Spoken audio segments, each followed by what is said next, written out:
Apa kabar rakyat Sabah? Salam Sabah First.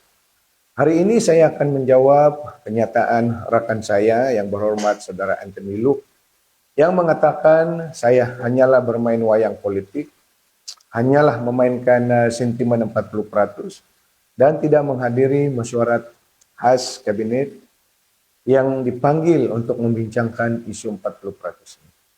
Saudara dan saudari rakyat Sabah, isu 40% ini bukan pertama kali dibincangkan di dalam Kabinet Persekutuan.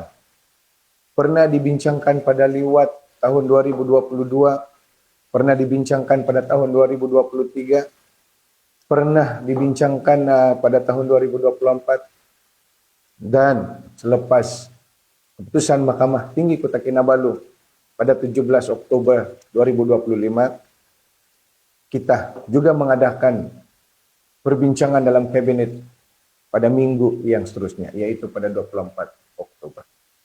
Sepanjang mesyuarat-mesyuarat ini saya bertegas dengan pendirian saya bahwa hak 40% ini berbeza dengan peruntukan pembangunan di bawah tanggung jawab Kerajaan Persekutuan di bawah federalis.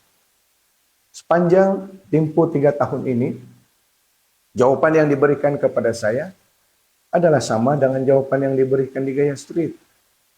Tetapi sepanjang 3 tahun ini, apa suara yang berhormat Saudara Anthony? Apakah yang berhormat Saudara Anthony telah memberikan pandangan di kabinet sepanjang tempoh 3 tahun ini mempertahankan hak 40% Sabah dan menuntut pelaksanaan segera kepada hak Sabah ini? Ini yang berhormat Saudara Anthony boleh jelaskan. Tetapi saya tahu saudara punya suara sepanjang mesyuarat kabinet. Saudara yang berhormat Anthony juga mengatakan kenapa saya tidak konfront terus dengan peguam negara. Saudara dan saudari, bukan pertama kali peguam negara ini dijemput memberi penerangan kepada kabinet. Pernah sekali dipanggil sebelum ini berkaitan dengan cadangan rang undang-undang yang mahu dibentangkan di Parlimen. Dan saya bertegas, rang undang-undang yang mahu dibentang di Parlimen yang mempunyai implikasi besar kepada Sabah mesti mempunyai persetujuan daripada yang di-Pertua Negeri Sabah. Itu pendirian saya. Tetapi apa pendirian yang berhormat Saudara Anthony dalam mesyuarat tersebut?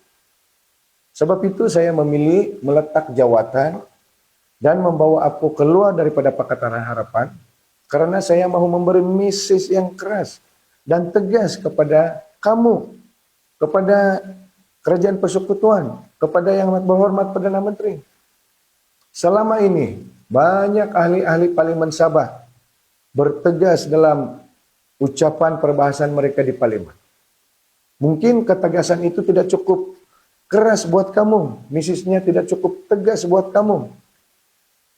Sebab itu saya memilih untuk memberi mesej tegas ini dengan meletakkan jawatan untuk mempertahankan hak 40% Sabah dan pelaksanaan segera hak 40% ini. Saudara dan saudari rakyat Sabah, mesyuarat khas kabinet yang kamu adakan itu telah memutuskan untuk menghormati hak 40% Sabah. Saya ucap terima kasih.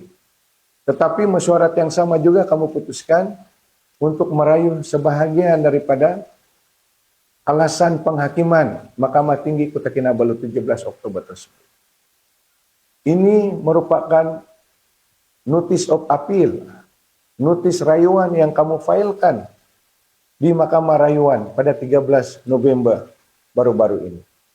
Di sini terdapat sebanyak 8 perkara yang kamu rayu, yang kamu mau cabar selepas keputusan Mahkamah Tinggi Kota Kinabalu.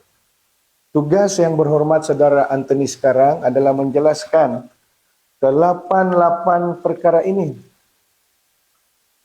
Jelaskan kepada rakyat Sabah, rayuan kamu ini. Ini tugas kamu sekarang, bukan hanya tugas yang berhormat Saudara Anthony, tapi tugas seluruh Kabinet Persekutuan, Perdana Menteri, dan menteri-menteri kabinetnya bertanggung jawab untuk menjelaskan rayuan ini, alasan-alasan rayuan ini kepada rakyat Sabah. Dan biar rakyat Sabah memilih sama ada mereka menerima penjelasan kamu atau rakyat Sabah mahu pemimpin Sabah bertegas untuk melaksanakan hak mereka seperti mana yang diputuskan oleh Mahkamah Tinggi Kota Kinabalu pada 17 Oktober. Saya menghormati yang berhormat Saudara Anthony, sama seperti saya menghormati yang berhormat Perdana Menteri dan rakan-rakan kabinet. Tetapi APCO ada tujuan dan sebab dan matlamatnya ditubuhkan, yaitu memperjuangkan perjanjian Malaysia dan hak-hak Sabah dalam perlembagaan persekutuan. Saya kembalikan kepada rakyat Sabah. Saya tidak mahu menjadi hero. Dalam perkara ini hero sebenar pada saya adalah Sabah Law Society, hero pertama kita. Dan pemuda di Gaya Street yang bertanya kepada yang amat berhormat Perdana Menteri, bila mau bayar 40%, itu adalah wira nomor 2 Sabah. Sebagai rakyat Sabah, sebagai Presiden APCO, saya akan terus berjuang untuk mempertahankan hak kita, berjuang untuk pembayaran segera hak 40% yang kita perlukan untuk pembangunan Sabah, untuk menyelesaikan kemiskinan di Sabah, untuk membuka ruang ekonomi, peluang keusahawanan kepada para peniaga, usahawan kecil dan sederhana SME di Sabah. Yang kita perlukan untuk membuka lebih banyak peluang pekerjaan kepada anak-anak muda Sabah. Saya akan teruskan. Saya menghormati perbezaan kita ini, tetapi harus ada sempadannya. Ini merupakan sempadan buat saya, red lines buat saya.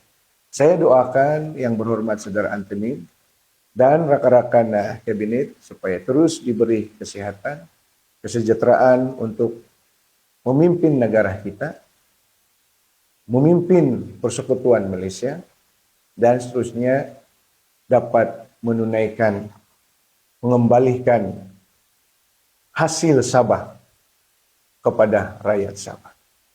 Terima kasih, salam perpaduan kepada semua rakyat Sabah. Salam Sabah First.